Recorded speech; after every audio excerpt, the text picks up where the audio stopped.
Hello dear friends, welcome to this program, our moments with God, our moments with the Word of God, our moments with the love, mercy and compassion of God, our moments also with the holy ones of God, especially today as we will think about a very holy person, Saint Benedict of Nursia, and not to forget to turn our attention to ourselves as Saint Benedict himself did, and then he entered into his contemplative life along with his work and founded many monasteries. But today, to share the word of God, we have here Father uh, Father Albert Topo, SVD, who is working here in Netherlands in this village Hoopdrop in the parish of Saint John the Baptist. Over to you, Father Albert, to share with us and with our viewers the Word of God. Yes, Father Dominic, I am happy to share about the readings and reflections of this day. Since I am working here last 7.5 years, I am happy to talk about Saint Benedict. Europe is a place where the Church, Catholic Church, has got received lot of things from many contributions from Saint Benedict. We have many convents, or to say monasteries, here in Netherlands. Before there were many, but now I think one or two are there. Recently our fathers, SVD fathers, had retreat in that monastery, and they are very welcoming. I have visited last time to that place, and so many people come there, and priests, those are there, are now a bit old and they don't have much vocations these days in that monastery. Saint Benedict founded, to say that contributed for the church here in Europe, as we heard that he is the patron saint of Europe. And last from 5th century till today, around 15th centuries, church was growing, and slowly it was came down. Few people came to the church, and people were leaving the church.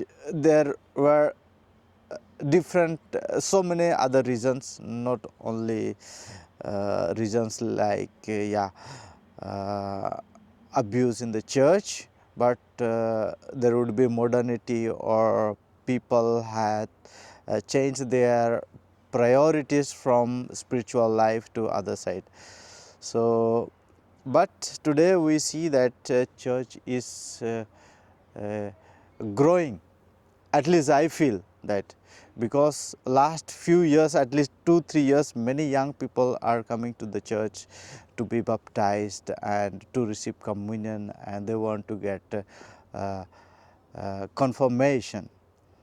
And that is the contribution of Saint Benedict, and how he contributed to the church. I think there must be something that spoke to Saint Benedict. And what is that? What was that? And it must be God himself, or Spirit of God. And the first reading, when we see God is calling to Jacob, Jacob, go to Egypt. God is sending. Spirit of God is speaking to Jacob, and Jacob accepts the invitation of the Spirit, and he goes to Egypt for his better life. And in the Gospel of today, Jesus is telling about Spirit. When in difficult time, don't be anxious. Spirit will tell for you. Spirit will talk to you. Spirit is there in all of us, and Spirit says us very often in different ways.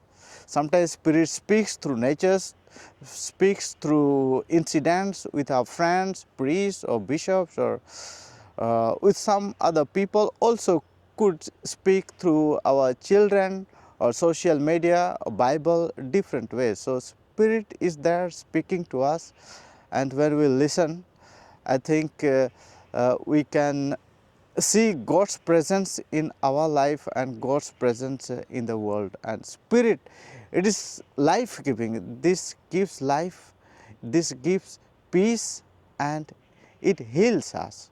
So I think Spirit is there. We need to trust that Spirit is at work in the church.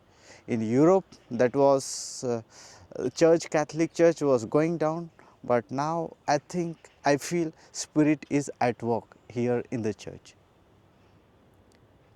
And surely the spirit which you're talking about was also working in the life of Saint Benedict, and that's why he could take such a radical step to leave everything behind and be a monk who propagated the principle of ora et labora, work and pray. I thank you very much, Father Albert, for this wonderful reflection. Thank you very much. Most welcome.